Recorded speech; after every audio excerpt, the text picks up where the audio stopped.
오늘 하나님의 말씀 보겠습니다. 오늘 하나님의 말씀은 사도행전 2장 41절에서 47절 말씀입니다.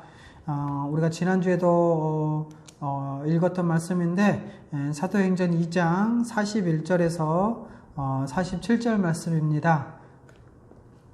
찾으셨으면 읽도록 하겠습니다. 그 말을 받은 사람들은 세례를 받음에 이 나라의 신도의 수가 3,000이나 더하더라. 그들이 사도의 가르침을 받아 서로 교제하고 떡을 떼며 오로지 기도하기를 힘쓰니라. 사람마다 두려워하는데 사도들로 말미암아 기사와 표적이 많이 나타나니 믿는 사람이 다 함께 있어 모든 물건을 서로 통용하고 또 재산과 소유를 팔아 각 사람의 필요를 따라 나누어 주며 날마다 마음을 같이하여 성전에 모이기를 힘쓰고 집에서 떡을 떼며 기쁨과 순전한 마음으로 음식을 먹고 하나님을 찬미하며 또 온 백성에게 칭송을 받으니 주께서 구원받은 사람을 날마다 더하게 하시니라. 아멘. 네, 우리는 이제 성경적 교회론 사과 첫 번째 챕터인 교회는 한 가족처럼 살아야 한다라는 이 제목을 가지고 말씀을 전해드리고 있는데요. 지난주 내용을 잠깐 살펴보고 오늘 말씀을 전해드리도록 하겠습니다. 지난주에 교회는 가족으로 비유된다라고 말씀을 드렸죠. 그래서 교회는 한 가족의 모습으로 함께 살아가야 한다 라고 말씀을 드렸고요.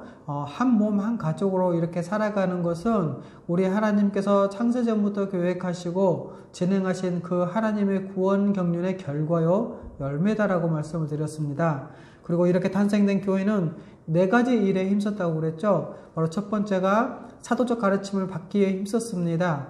교회는 사도적 가르침 위에 세워졌기에 사도적 가르침, 바로 우리 주 예수 십자가의 복음을 가르치고 베풀어야 합니다. 또 두 번째로는 서로 교제하기를 힘썼죠. 교회적 존재가 실제로 체험되어지고 또 눈에 보이는 것이 바로 이 성도의 교제인데요. 이 교제를 통해서 죄사함과 하나님의 복주심을 실제로 누리게 되고, 그래서 교제가 교회에서 중요하다고 말씀을 드렸습니다. 또 세 번째로 떡을 떼며 성찬 예식에 힘썼습니다. 성찬 예식은 바로 우리 주 예수 그리스도의 십자가 대속의 죽음을 기념하고 은혜를 선포하는 눈에 보이는 말씀이요, 또 예수 그리스도의 살과 피를 먹고 마시는 새 언약 예식이다라고 말씀했죠. 그래서 성찬 예식은 더 이제 나아가서 하늘에 어린 양 혼인잔치가 이곳에서 모형적으로 베풀어진 은혜의 방편이기도 하다라고 말씀을 드렸습니다. 그리고 마지막 4번째로 교회는 기도하기를 힘썼죠. 기도는 바로 하나님의 통치와 은혜 주시는 방편이요, 또 우리 주 예수 그리스도와 아버지 되신 하나님을 의지하며 살아가는 삶의 방식이기도 합니다. 그래서 우리는 교회의 영광과 충만을 위해서, 그리고 하나님 나라의 현실로서 교회가 온전해지기 위해서 악한 세력으로부터 보호해달라고 기도해야 한다고 말씀을 드렸습니다. 오늘은 지난주에 이어서 계속해서 교회는 한 가족처럼 살아야 한다라는 부분에 계속해서 말씀을 드릴 텐데요. 특별히 교제에 대해서 오늘 생각해보고 말씀을 전해드리려고 합니다. 오늘 우리가 읽었던 사도행전 2장 44절에서 47절은 특별히 서로 교제할 때 그 모습이 바로 가족의 모습이었다는 걸 보여주고 있습니다.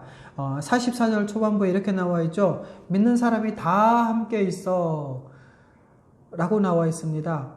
세례를 받고 교회가 된 성도들은 다 함께 있었습니다. 가능한 한 함께 모여 있으면서 일상적인 삶을 같이 했죠. 교회는 이렇게 함께 살아가는 가족의 특징을 지니고 있었습니다. 그렇다고 해서 이 말은 꼭 모두가 한 곳에 모여서 살았다는 의미는 아닐 것입니다. 하지만 필요하다면 함께 혹은 서로 가까이서 이웃하고 살고자 했겠죠. 특별히 오늘 말씀에서 교회에 있어서 믿는 사람들이 함께 있다는 것은 정말 중요합니다. 하지만 만일 교회가 행사를 위해서 매일같이 교회에 나오게 하고 동원해서 이렇게 분주하게 살아가면 마치 신앙생활을 잘하는 것처럼 오해하게 만드는 어떤 풍토나 또 그로 인해서 직장생활이나 또 가정생활을 제대로 누릴 수 없게 한다면 그것은 문제가 있을 것입니다. 그래서 이것에 대한 반발로 어떤 사람들은 교회 생활은 열심히 하면서 교회 밖에서는 제대로 살지 못한다고 비판하고 맨날 교회 사람들과만 있지 말고 세상으로 나가라고, 그러면서 실제로 우리 신앙이 세상에서도 잘 사는 것으로 나타나야 된다고 말하기도 합니다. 저도 여기서 일부분에 대해서는 공감을 합니다. 하지만 우리가 함께 살아가는 한 가족이라는 것을 잊어버리고 모를 정도로 모이지 않는다면 오히려 이것은 더 큰 문제가 아니겠습니까? 그렇기 때문에 교회에서 자주 모이려고 하는 것, 교회의 한 가족으로서 함께 살아가기를 원하는 것을 비판하거나 반대를 한다면 그것은 교회를 대적하는 것과 마찬가지입니다. 여러분, 교회는 모이기에 힘써야 합니다. 모이기를 반대하면 안 되죠. 그래서 모이기를 폐하려는 자들에 동조하면 안 될 것입니다.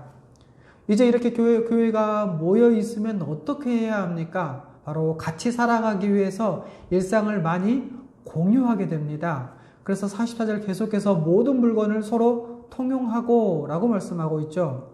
여러분, 교회가 된 이 성도들은 다 함께 있을 뿐만 아니라 모든 물건을 공동으로 사용했습니다. 함께 살아갔기 때문에 가진 것을 함께 사용하는 것은 당연한 것이었겠죠. 여러분, 교회가 이렇게 일상적인 삶을 같이 한다는 사실을 우리는 말씀을 통해서 잘 알 수가 있습니다. 물론 지금 교회도 보면 성도들이 같이 쓸 일이 있으면 자기 것을 이렇게 쓸 수 있도록 내어주고 또 그렇게 쓰는 것에 대해서, 다른 사람이 쓰는 것에 대해서 많이 개의치 않습니다. 이것은 자기의 것을 나누어 주기도 하고 또 필요한 것을 같이 쓰기도 하죠. 왜 그렇습니까? 바로 우리는 그리스도 안에서 한 몸 된 한 가족이기 때문에 그렇습니다. 그래서 어느 누구도 자기 소유를 자기 것이라고 주장하며 또 다른 사람은 사용하지 못하도록 못하게 하지는 않는다는 것이죠. 이렇게 성령의 사람들에게 있어서는 이런 특징들을 갖죠. 이런 의식이 있는 것, 이런 것은 당연한 것입니다. 그래서 사도행전 4장 32절에 이렇게 말씀하고 있죠. 자기 재물을 조금이라도 자기 것이라고 하는 이가 하나도 없더라.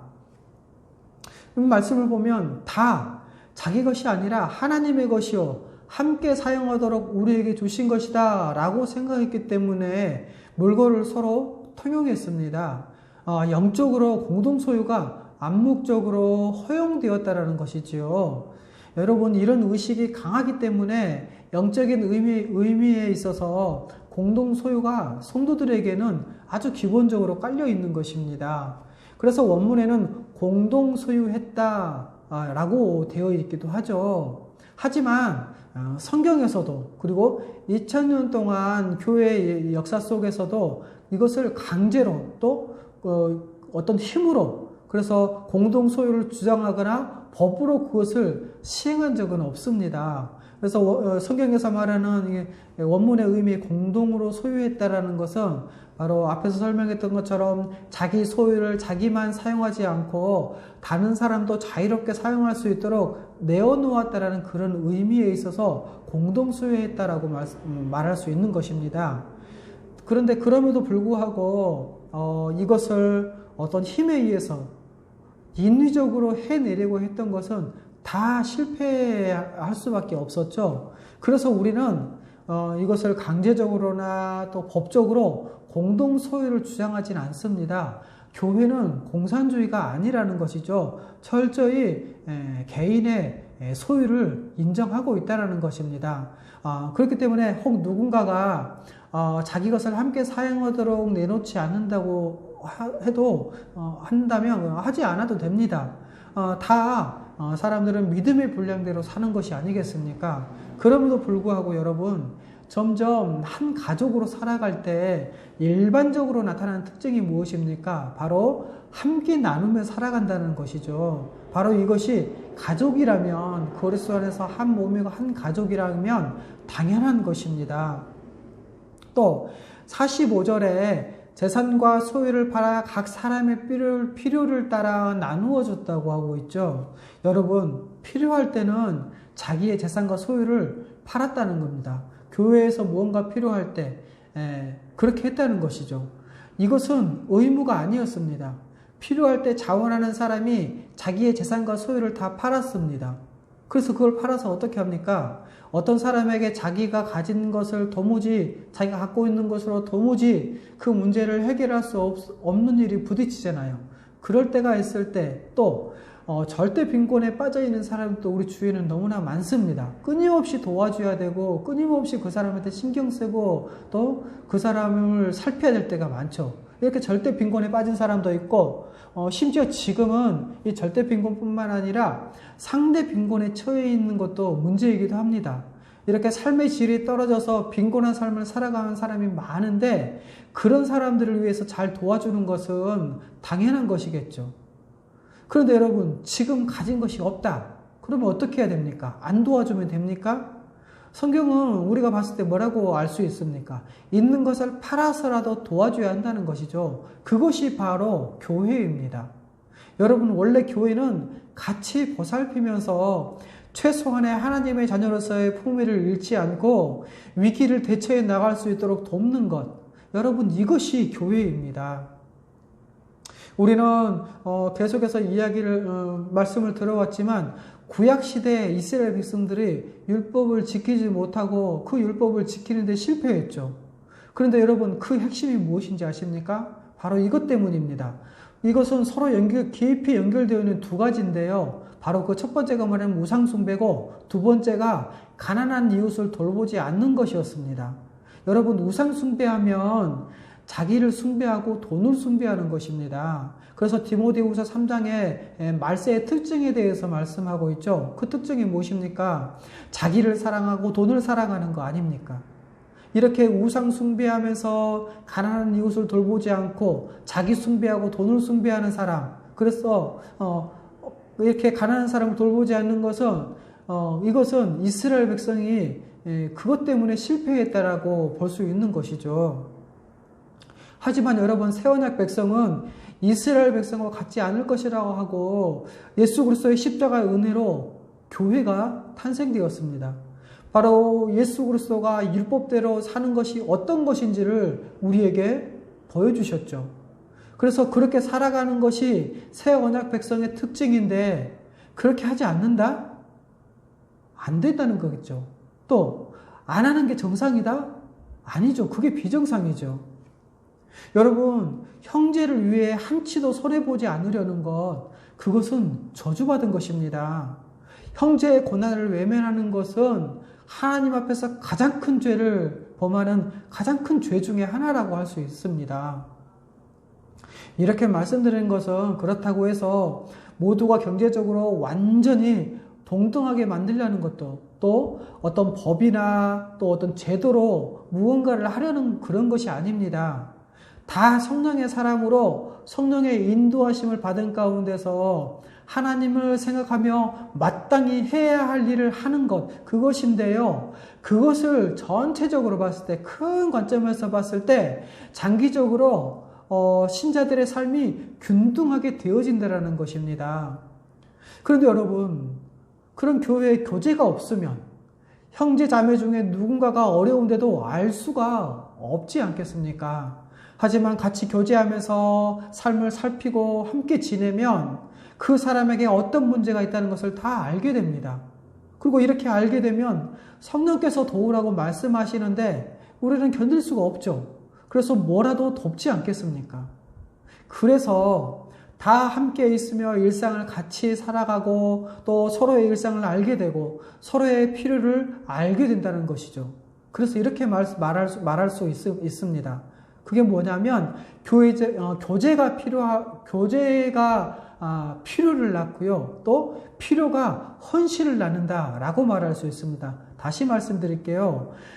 이렇게 함께 교제를 할 때 교제가 필요를 낳고 필요가 헌신을 낳는다라고 말할 수 있다라는 것입니다. 또 성경 46절에서 47절 말씀을 보면 날마다 마음을 같이하여 성전에 모이기를 힘쓰고 집에서 떡을 떼며 기쁨과 순전한 마음으로 음식을 먹고 하나님을 찬미했다라고 말씀하고 있죠. 여러분, 성도들은 날마다 모이기에 힘썼습니다. 성전에서는 많은 사람들이 다수가 모였고요. 집에서도 모였죠. 아마도 여러 집에서 작은 그룹으로 나누어서 모였을 것입니다. 여러분, 그래서 이 성전은 다수 많은 사람들이 모일 때 사용되었던 공간이라고 할 수 있죠. 이렇게 많은 사람들이 모일 수 있는 이 성전에서는 바로 어쩌면 하나님을 예배하기도 하고 또 기도하거나 성경을 배우거나 예수 그리스도에 대해서 사도들의 가르침을 받았을 것입니다. 그리고 교제할 때는 집으로 나누어져서 모였는데 일반적으로는 20명에서 30명 정도 모일 수 있는 큰 집에 모여서 그 큰 집에서 작은 그룹을 이루어 모였을 것입니다. 이렇게 집에서 모였을 때 세 가지를 했죠. 그것이 무엇입니까? 바로 떡을 뗐죠. 그리고 두 번째로 기쁨과 순전한 마음으로 음식을 나누었고요. 그리고 세 번째로 하나님을 찬미했습니다. 아마도 예수 그리스도로 말미암아 얼마나 큰 은혜가 이루어졌는지, 바로 말씀 배운 것을 서로 나누며 찬양하며 같이 삶을 살아가고 이렇게 자주 모여서 교제하며 지냈던 것입니다. 여러분, 이렇게 함께 모여 일상을 같이 하며 또 식탁 교제를 나누는 것은 성도들이 기뻐하는 일이었습니다. 순전한 마음에서 우러나오는 기쁨의 교제는 바로 하늘로부터 오는 초월적인 삶, 바로 교회적 삶의 특징이다라고 할 수 있는 것이죠. 그래서 여러분, 초대교회에서 주로 성도들이 함께 모여 식사하는 중에 성찬이 거행되어졌습니다. 한 가족됨과 천국잔치, 또 주님의 만찬을 상징하는 이 식사교제는 이들에게 교회적 일상이자 바로 큰 기쁨이었습니다. 그런데 이게 점차 이 성찬은 주로 안식구 첫날인 예수님의 이 부활하신 날, 그날 주일 저녁 식사 때 이루어졌습니다. 이렇게 옛날에는 모여서 식사할 때 성찬이 이루어졌는데, 그런데 지금은 예배 시간에 이루어지죠. 왜 그럴까요? 바로 거짓된 마음이나 또 믿음이 없이 성찬에 참여해서 아무렇게나 막 성찬을 행해지고, 또 성찬에 참여한 사람이 그래서 병에 걸리거나 죽거나 하는 그런 일이 벌어졌습니다. 그래서 그를 보호하기 위해서도 그렇고, 또 성찬을 보호하고 하나님의 명예를 보호하기 위해서 예배 시간에 거행했고, 또 이 예배 시간에 참여하는 자격도 엄격히 금했습니다. 이렇게 예배 시간에 성찬을 거행하는 것은 바로 성찬의 거룩함을 지켜내려고 그랬습니다. 그래서 여러분, 성찬은 아주 조심하게 해야 하는 것입니다. 또 이 성찬은 우리 주 예수 그리스도의 십자가 대속을 믿는 자들이 참여해서 서로가 한 몸이라는 것을 확인하는 것이 성찬이기도 하죠. 그래서 한 몸이라는 것을 서약하고 교회에 들어와서 참여해야 합니다. 이것은 바로 우리 그리스도인에게 중요한 일상 중에 하나이기도 합니다. 특별히도 이 교회는 다양한 배경을 가진 생면부지의 사람들이 오직 복음을 듣고 믿어서 세례받은 다음에 사랑으로 한 가족처럼 살아가는 그런 교회 공동체의 모습이죠. 그런데 이 모습은 그 자체로서 충격적이었고, 또 칭송을 불러일으키는 복음 전파이자 전도이기도 했습니다.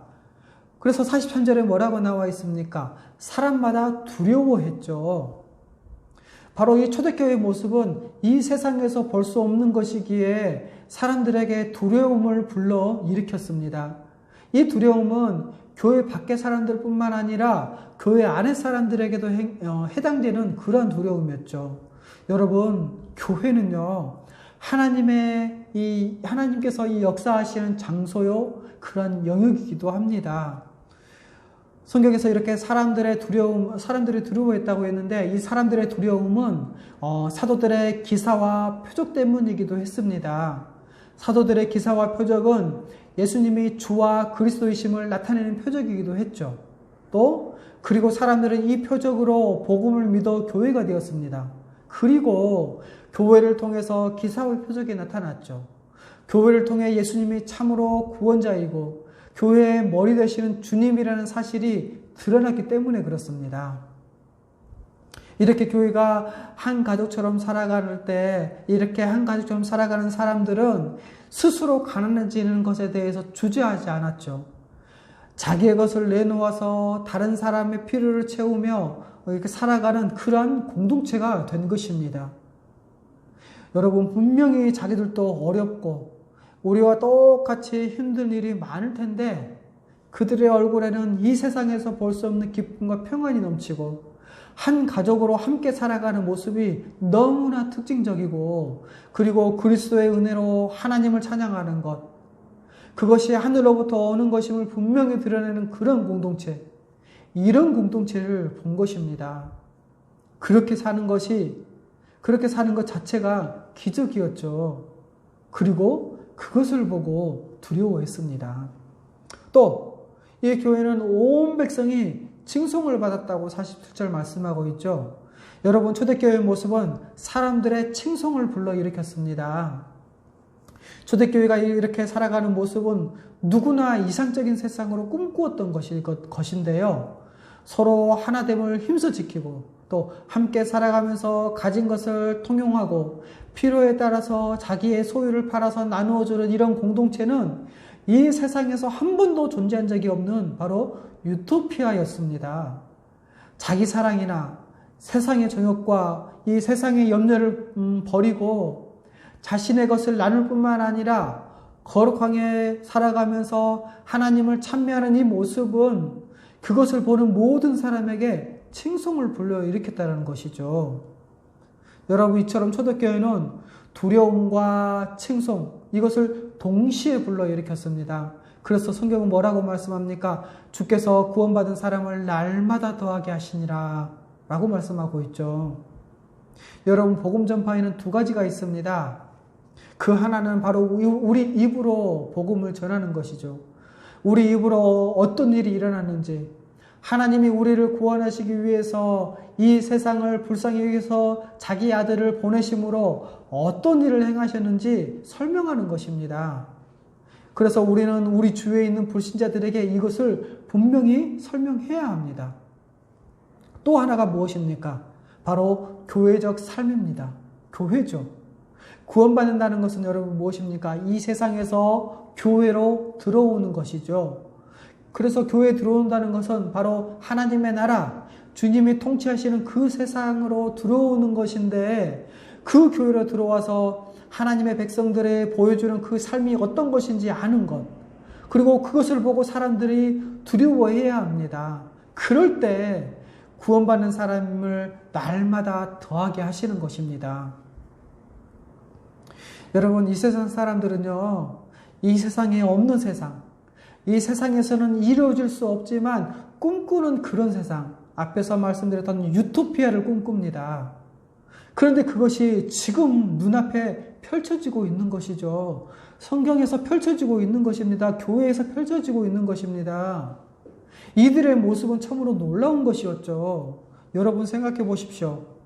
과학이 발전하고 문명이 발전해도, 또 지식이 발전하고 도덕과 윤리가 발전해도, 정치가 자유민주주의가 되어도 그런 세상이 아직도 이루어지지 않았습니다. 그런데 여러분, 성경을 보니 오직 성령 받은 하나님의 백성, 새 언약 백성이 탄생하자 그런 세상이 눈앞에 펼쳐진 것입니다. 나타난 것입니다. 그래서 거기에 대해서 경외감을 가질 뿐만 아니라 두려움을 갖고 저게 도대체 어떤 공동체냐라고 생각하지 않을 수 없었을 것입니다. 여러분, 교회를 보고 하나님의 이 새로운 세상이 임했다는 것을 알게 되고 그리고 복음을 듣고 믿는 것입니다. 그래서 이 초대교회는 두 가지가 없는 하나님의 가족 공동체였습니다. 그래서 사도행전 4장 32절에서 35절 이렇게 말씀하고 있습니다. 들어보십시오. 믿는 무리가 한 마음과 한 뜻이 되어 모든 물건을 서로 통용하고 자기 재물을 조금이라도 자기 것이라 하는 이가 하나도 없더라. 사도들이 큰 권능으로 주 예수의 부활을 증언하니 무리가 큰 은혜를 받아 그 중에 가난한 사람이 없으니 이는 밭과 집 있는 자는 팔아 그 판 것의 값을 가져다가 사도들의 발 앞에 두매 그들이 각 사람의 필요를 따라 나누어 줌이라. 여러분, 사도행전 4장에서도 이 초대교회 모습이 그려지고 있죠. 어떻게 그려집니까? 믿는 성도가 한 마음과 한 뜻이 되어 모든 물건을 서로 통용하고 서로 나누며 살아갑니다. 또 밭이나 집이 있는 사람은 팔아서 각 사람의 필요를 따라 나누어 주죠. 특별히 믿는 무리가 한 마음 한 뜻이 되었다는 것은 굉장히 중요한 교회에 있어서는 굉장히 중요합니다. 이렇게 같이 한 마음 한 뜻으로 살아가는 것, 여러분, 이것은 오직 한 성령에 의해서 그리고 사도적 가르침을 동일하게 배워야 한다는 것입니다. 이런 초대교회는 두 가지가 없었죠. 첫 번째가 무엇입니까? 자기 재물을 자기 것이라 주장하는 사람이 없었다라는 것입니다. 그리고 두 번째는 가난한 사람이 없었다라는 것이죠. 여러분, 성경에서 가난한 사람이 없다는 것은 구약시대 이스라엘 백성 때부터 하나님 나라의 큰 특징이었습니다. 이스라엘 백성이 가나안 땅에 들어가기에 앞서서 하나님은 그들에게 율법을 주시고 광야에서 그들을 훈련시키시죠. 그리고 말씀하셨습니다. 너희가 가나안 땅에 들어가서 율법을 잘 지키면 너희 중에 가난한 자가 없을 것이다 라고요. 여러분, 가난한 사람을 가난하지 않게 하는 것, 이것이 율법의 목적입니다. 이것이 타락한 세상에 하나님의 나라가 임했다, 천국이 임했다 라는 증거입니다. 그래서 가난한 자가 없는 초월적 하나님 나라의 공동체는 하나님의 백성의 하나님의 통치에 기쁨으로 순종하며 가진 것을 서로 나눌 때 가능하다는 것이죠. 하나님의 말씀에 하나님만 섬기고 하나님의 말씀에 순종할 때만 가능하다는 것입니다. 그래서 신명기 15장 4절에서 5절 이렇게 말씀하고 있습니다. 내가 만일 내 하나님 여호와의 말씀만 듣고 내가 오늘 내게 내리는 그 명령을 다 지켜 행하면 내 하나님 여호와께서 내게 기업으로 주신 땅에서 내가 반드시 복을 받으리니 너희 중에 가난한 자가 없으리라. 여러분, 이렇게 말씀하신 것이 이때 이 예언된 것, 이 말씀이 바로 사도행전 4장에서 이루어진 것입니다. 여러분, 초대교회가 이 놀라운 삶을 살 수 있었던 것은 바로 이 말씀의 큰 은혜를 받았기 때문이고, 또 하나는 이로 인해 한 마음과 한 뜻이 되었기 때문에 그렇습니다. 여러분, 예수 십자가의 죽음, 그 죽음으로 구약의 모든 것을 비추어 봤을 때 이것이 어떤 것인지 말씀을 통해 알았다는 것이죠. 구약 성경에 있는 모든 말씀이 다 성취되었다는 것을 알았고, 하나님이 약속하신 것이 다 이 땅에 실현되었다는 것을 알았다는 것이죠. 바로 예수 그리스도의 부활은 이 모든 것을 다 증명하기 위한 명백한 증거였습니다. 그래서 이것을 부정할 수 없는 것이죠. 그러니 여러분, 부활을 믿고 성령의 역사하심으로 한 마음 한 뜻으로 자기의 것을 내어놓고 함께 살아가는 새로운 공동체, 이것이 얼마나 놀라운 공동체입니까? 그래서 칼빈은 이렇게 말합니다. 잘 들어보십시오. 우리가 이 기사를 읽고 나서 감동을 받지 않으면 우리는 강철보다 더 굳은 마음을 갖고 있는 것이 분명하다. 그 당시의 신자들은 그들 자신의 것을 풍성하게 내어주었다. 오늘날 우리는 우리가 가지고 있는 것을 보유하기에 급급할 뿐만 아니라 무정하게 다른 사람의 것을 빼앗아야만 흡족해야 한다. 그들은 당시 그들 자신의 소유를 팔았다. 오늘날 최고로 세력을 떨치는 것은 사려는 욕망이다. 그 당시에는 사랑으로 인해 각 사람의 소유가 곤궁한 사람을 위해 공동재산이 되었다. 오늘날 많은 사람은 너무나 몰인정해서 가난한 사람과 이 땅에서 같이 사는 것, 물, 공기, 하늘을 공동으로 사용하는 것조차 아까워서 꺼려한다. 여러분이 칼빈의 말을 듣고 어떤 생각이 드십니까?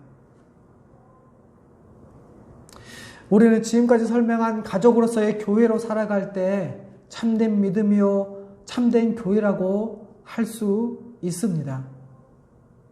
여러분, 정말 하나님의 뜻대로 잘 살고 싶지 않으십니까? 이것이 진짜의 모습입니다. 왜 그렇습니까? 율법은 내 이웃을 내 자신처럼 살아가는 것에서 다 성취되고 다 그 말씀으로 요약되기 때문에 그렇습니다.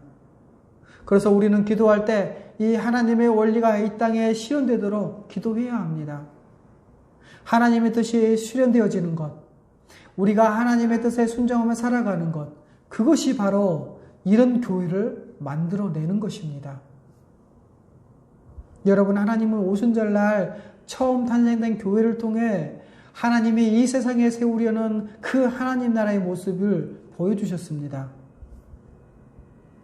여러분, 신약시대는 성령이 인도하시는 대로 살아가는 시대죠. 그런데 오순절날 일어났던 그 성령의 역사가 교회라면 우리가 옛 언약 백성의 실패를 생각하면서 새 언약 때 인간의 힘으로 되는 것이 아니라 하나님의 온전한 은혜와 성령 부어주심으로 된다는 것입니다. 이것은 초기에 잠깐 나타났던 어떤 예외적인 현상이 아니다라는 것이죠. 주님이 세우신 모든 교회, 새 언약 백성은 다 이 모습이 있어야 한다는 것입니다. 여러분, 예수 그리스도의 모든 성취와 그분의 충만하심을 가지고 와서 성령이 만들어내시고 조성하여 하나로 묶어내시는 이 교회가 그리스도의 것으로 충만하다는 것을 생각해 보면 이렇게 살지 않을 수가 없을 것입니다. 여러분, 우리는 이 말씀과 증언을 그대로 받읍시다. 이 시대에 창조적으로 적용해 봅시다. 그래서 이 말씀에서 말하고자 하는 바를 무용지물로 그냥 성경에만 그 시대에 잠깐 일어났던 것이라고 말하면서 이렇게 무용지물로 만들어서는 안 될 것입니다. 오히려 지금 교회의 모습 중에 부족한 것이 있다면 오히려 그것이 비정상이라고 할 수 있죠. 지금까지의 말씀을 전해드렸는데 이것을 듣고 이런 질문을 할 수 있을 것입니다. 과연 그것이 현실적으로 이 교회에, 이런 것이 교회에 가능합니까? 현실적으로 그런 교회가 가능합니까? 라는 질문일 것입니다. 저도 이 말씀을 들으면서, 이 말씀을 보면서 그런 생각이 들었습니다. 또 그렇게 질문을 했었습니다. 그런데 여러분, 교회가 참으로 하나님 가족이라면 가능합니다. 여러분은 어떤 것이 현실입니까? 지금 우리 눈에 보이고 우리가 맞닥뜨린 이것, 사탄의 속임수와 음모로 왜곡된 이것이 현실입니까? 아니면 성경이 말씀하시는 것이 현실입니까? 성경의 진리를 부정하게 만드는 그 현실은 사탄의 속임수요 음모입니다. 여러분, 가장 성경적인 것이 가장 현실적인 것입니다. 이렇게 참으로 가족이라면 우리는 어떻게 함께 살며 어떻게 서로를 대해야겠습니까? 예를 들자면 자기 앞가림을 할 수 없는 어린 자녀를 둔 부모는 자녀를 어떻게 대합니까? 어떻게 보살핍니까? 또 가족 중에 유일하게 돈 버는 아버지, 물론 요즘은 엄마, 아버지가 다 돈을 벌기도 합니다. 근데 돈 버는 이 부모님이 누구를 위해 사용합니까? 또 더 이상 일할 수 없는 노년의 부모들이 있죠. 이 부모를 둔 자녀들은 어떻게 합니까? 그냥 방치합니까? 아니라는 거죠. 또 큰 지출이 필요한 심각한 이런 병에 걸린 자녀를 병에 걸린 자녀나 또 이게 부모나 그리고 뭐 배우자를 둔 가족들이라면 어떻게 해야겠습니까? 보살펴야 되지 않겠습니까? 재산을 팔아서라도 이 병을 낫기 위해서 다 사용하지 않습니까? 이렇게 서로 형제 자매라고 부르면서 마음을 다해 가족으로 대하지 않는다면 합당하지가 않습니다. 여러분, 이제 우리는 이런 교회가 가능하냐라고 묻지 말고 이런 교회로 살지 않는 것이 불가능하다고 믿고 말씀을 따라 살아가는 것이 정상입니다. 그리고 이런 삶이 가능하도록 우리 하나님이 교회에 목사를 두셨습니다. 사람들이 비록 비현실적이고 말도 안 되는 것이라고 할지라도 하나님의 말씀이 그 어떤 것보다도 현실적인 것이라고 믿고 미친 듯이 말씀에 근거해서 마치 환상을 본 자처럼 너무나도 분명한 현실이어서 그것을 말하지 않고는 견딜 수 없는 사람들, 바로 목사를 두셨다는 것이죠. 그렇게 죽도록 하나님의 말씀에 의거해서 이것이 진짜 교회다, 이것이 새 언약 백성이다, 이렇게 하지 않으면 우리는 가짜다, 성령을 받은 사람이 이렇게 살 수밖에 없다 라고 외치는 사람들, 바로 목사를 두셔서 다 비현실적이라고 생각하는 이 현실적인 어려움을 이기게 하셨다는 것입니다. 여러분, 가진 소유를 함께 나누는 것은 가족됨의 대표적인 증거입니다. 그래서 요한일서 3장 11절에는 이렇게 말씀하고 있죠.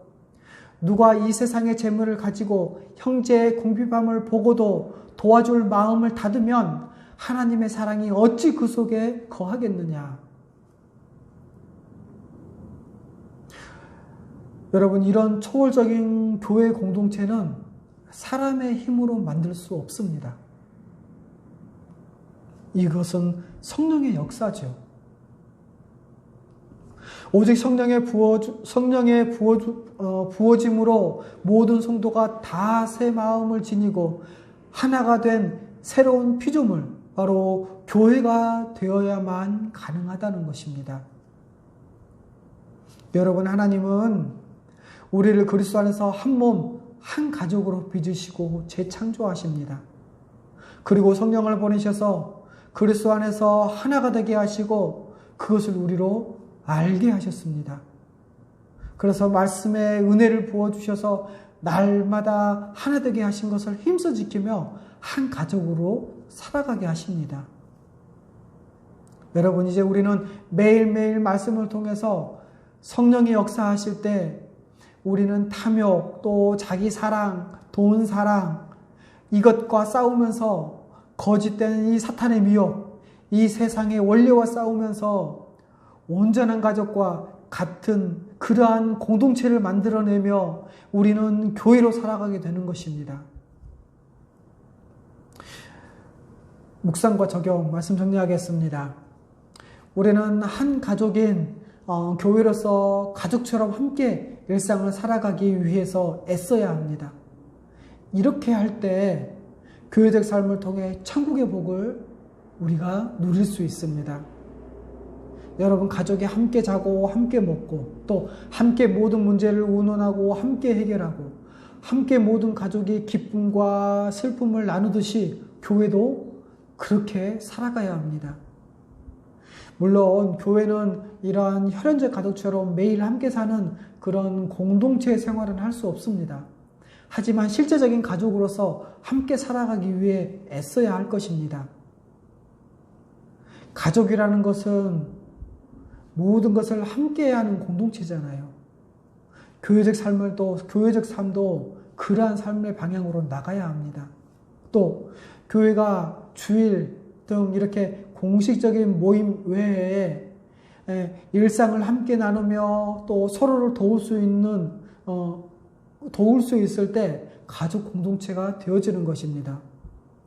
우리가 서로 매일 모이지 않더라도 어떻게 일상을 서로 나누고 도우며 또 살아갈 수 있는가 우리는 함께 고민하고 그리고 실천을 해야 합니다.